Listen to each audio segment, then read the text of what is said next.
Haidar Alwi Care, Haidar Alwi Institute ini sudah jalan lama, dan program awal pertama itu waktu ya ini politis juga, Jokowi menang sebagai presiden bersama Ma'ruf Amin.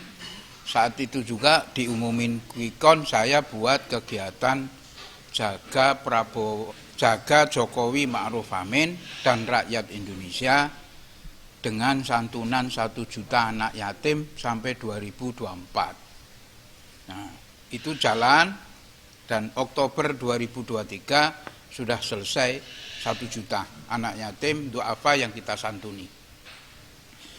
Nah, selesai dari situ bergerak, kita membuat santunan lagi. Pada saat Prabowo Gibran diumumkan sebagai pemenang, kebetulan saya juga aktif di situ, di Garuda 08, ada beberapa yang kita bantu, relawan-relawan itu, relawan Prabowo Gibran. Nah, begitu Prabowo Gibran diumumkan menjadi pemenang dari Quickcon, saya lanjutkan gerakan jaga Prabowo Gibran dan rakyat Indonesia dengan santunan 1 juta anak yatim sampai 2029. Nah, di tengah-tengah gitu kita melihat bahwa aparat kepolisian itu memenuhi luar biasa prestasinya, Jenderal Listio Sigit dengan presisinya. Itu saya gabungkan gerakan jaga rakyat Indonesia, Prabowo Gibran, dan kepolisian Indonesia dengan santunan 1 juta anak yatim lebih. Dan itu sudah bergerak sekarang di seluruh Indonesia. Nah, secara bertahap sampai detik ini sudah hampir 300.000, di luar target malah. Target saya itu kalau 5 tahun kan berarti setahun 200.000. Ini sampai detik ini sudah hampir 300.000 anak yatim duafa yang kita santuni. Itu dari sisi sosial. Dari sisi pendidikan, Haidar Alwi Institute itu membuat beasiswa pendidikan terhadap anak-anak yang tidak mampu. Jadi sudah ada banyak di seluruh Indonesia yang kita biayain, anak-anak yang berprestasi maupun yang tidak berprestasi tetap kita bayar, kita santuni, kita bayarin biaya kehidupan dan biaya sekolah. Nah, di tengah jalan kita tambal sulam. Kemarin ada beberapa orang janda yang tidak mampu, anaknya untuk sekolah nyambung ngambil plastik, sampah plastik di Bandung, kita santuni, Nia namanya, sempat kita bawa ke sini, kita santuni, kita sewakan ruko, kita kasih modal sehingga anak itu sekolah dengan tertib. Jadi bukan hanya biaya sekolah aja, termasuk biaya hidup kita pikirin kalau yang daftar ke kita. Nah, jadi atas dasar itu urusan sosial, urusan pendidikan saya anggap sudah sebagian besar jalan. Nah, merambah ke film, karena mau nggak mau rusaknya suatu bangsa itu apabila kebudayaan luar yang tidak terkontrol masuk ke negara kita. Dan itu kita semua tahu bahwa anak-anak muda kita ini lebih mencintai film-film luar daripada film-film dalam negeri.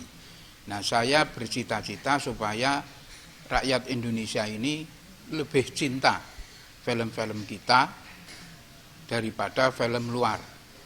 Kasarnya apapun mutu yang ada di Indonesia, ya bareng-bareng kita perbaiki gitu. Kalau kita rasakan, oh ini mutunya film Indonesia jelek, ayo kita bareng-bareng perbaiki. Makanya dari start awal ini, film itu kita buat sederhana dulu, baru beranjak nanti diperbaiki terus. Yang penting niat dari awal, bahwa untuk menghadirkan satu tontonan yang merupakan tuntunan di negara kita sendiri, produksi kita sendiri, dan anak-anak kita sendiri yang main. Nah, paling tidak kalau saya buat 10-20 film atau konser dan lain sebagainya, di situasi yang krisis ekonomi dan krisis energi seperti ini, dunia paling tidak bisa narik angkatan kerja bisa sampai 10.000, 20.000 kita bisa tarik semua angkatan kerja sebanyak mungkin yang bisa kita rekrut gitu. Kalau target saya ya kepengennya sih ya berapa 5 juta sampai 10 juta gitu. Alhamdulillah, artinya sudah dapat untuk debut awal ini sudah dapat sesuatu yang positif.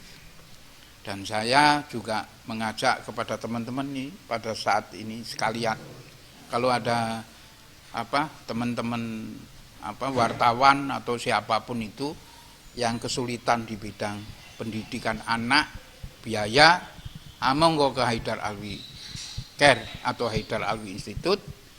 Nanti nomornya bisa minta ke Mbak Sari, sehingga saya hanya berpikir sebanyak mungkin anak Indonesia tidak putus sekolah, tidak putus dari sisi ekonomi, tidak kelaparan, tidak putus sekolah, sehingga dari sisi yang lain saya bergerak, dari sisi yang sini juga saya bergerak. Monggo silahkan telepon saya, WA saya, kalau ada keperluan apapun saya usahakan semaksimal mungkin. Untuk sekolahnya sendiri sudah berada di beberapa tempat? Kalau yayasan itu sendiri, Haidar Alwi Care sudah banyak ya, yang di cabang-cabang di tempat-tempat itu. Kita tidak fokus anak itu sekolah di situ, enggak. Jadi ada anak kayak kemarin si Rina yang di Bandung gitu. Dia sekolah di sekolah SD negeri misalnya.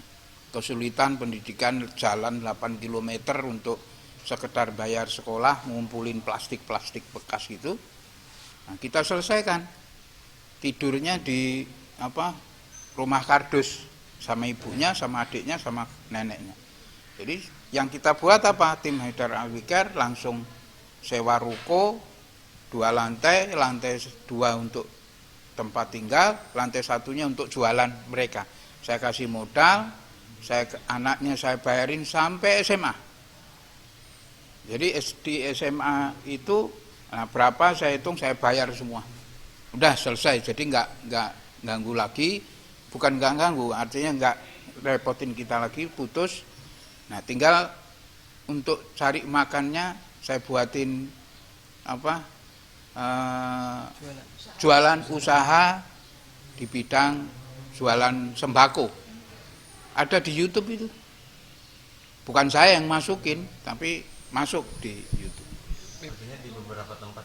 Iya, di seluruh Indonesia, di Papua aja ada. Mendatangi gitu orang-orang yang... Enggak ada urusannya dengan viral. Jadi viral itu salah satu.